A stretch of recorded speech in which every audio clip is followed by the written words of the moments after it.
Battlefield 2042 is doing a lot of things that fans had been hoping it would.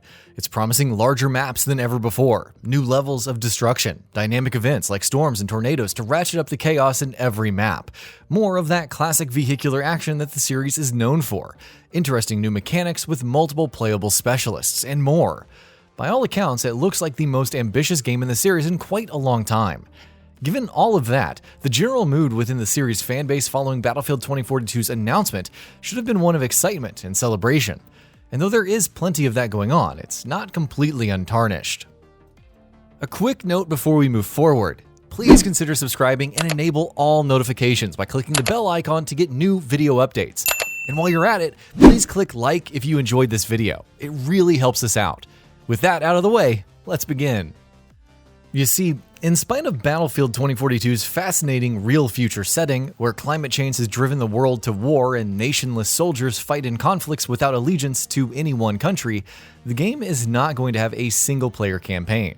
Instead, it's going to take a seasonal approach to its storytelling, telling a continuous narrative through its multiplayer offerings with new specialists being added to the game over time. Understandably, people are disappointed, not least because it's a setting that could have been the backdrop of a great campaign. Right now, one can't help but feel that that setting is sort of going to waste. Though surely it is best to reserve judgment until we see for ourselves how the setting is leveraged in the game's multiplayer offerings.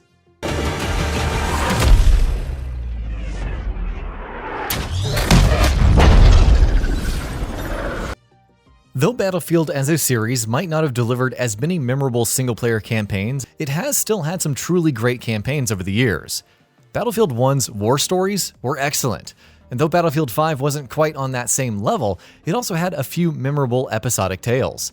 Battlefield Bad Company's campaign is still fondly remembered, and might just be the series' best single-player outing to date, while Bad Company 2's campaign also had quite a few fans. The point is, this is a series that's capable of delivering solid single-player content, when it tries at least. So seeing Battlefield 2042 dropping that side of the experience entirely is disappointing to say the least. Even so, even with all of that said, I can't say I don't understand why DICE made that decision. Saying that the multiplayer is the point of any Battlefield game would be the antithesis of a controversial statement. Single-player campaigns in Battlefield games are nice to have. They're enjoyable bonuses, but they're ancillary to the experience. The multiplayer is always the meat and potatoes of the dish. If DICE has decided that they'd rather focus on the part of the game that most people are going to buy it for, the part that's going to keep the game alive for months and possibly years ahead, the part where most of the player base will be spending the vast majority of their time with the game, I might not like that decision, but yeah, I do understand it. That was true when Call of Duty Black Ops 4 did it, and it's true now that Battlefield 2042 is doing it. Many people would have been willing to overlook the lack of a single-player campaign, but unfortunately, EA, in classic EA fashion, has made commercial decisions that make that problem feel so much more egregious than it otherwise would have. On PS4, Xbox One, and PC, Battlefield 2042 is going to cost the regular $59.99. But on PS5 and Xbox Series X and S, it will cost $69.99. Games being priced higher on the new consoles is something that players are being forced to come to terms with. But when that happens for a game that drops an entire chunk of its experience, that price becomes a significantly harder pill to swallow. Because, honestly, in today's day and age, if a company is making a multiplayer-only game, there's absolutely no reason for it not to be free to play. Multiplayer games have their own monetization models and methods that net companies massive revenues over prolonged periods of time, which is why we're seeing so many games going down that road. Battlefield 2042 has a similar monetization model. It's going to have seasonal battle passes, and though the only microtransactions in the game are thankfully going to be for purely cosmetic content, it's still ridiculous that the game has that sort of a model on top of an upfront cost of $70. I don't want to throw around accusations of greed, but hey, if the shoe fits. EA has been known to indulge in predatory microtransactions, to put it mildly, and though this isn't predatory per se, it definitely feels excessive. I mean, just look at the competition. Nearly all of the biggest multiplayer shooters in the market right now are all free to play. Fortnite, Call of Duty Warzone, and Apex Legends are all free-to-play games, and those are some of the biggest, most successful, most full-featured, and most enjoyable multiplayer games in the industry right now.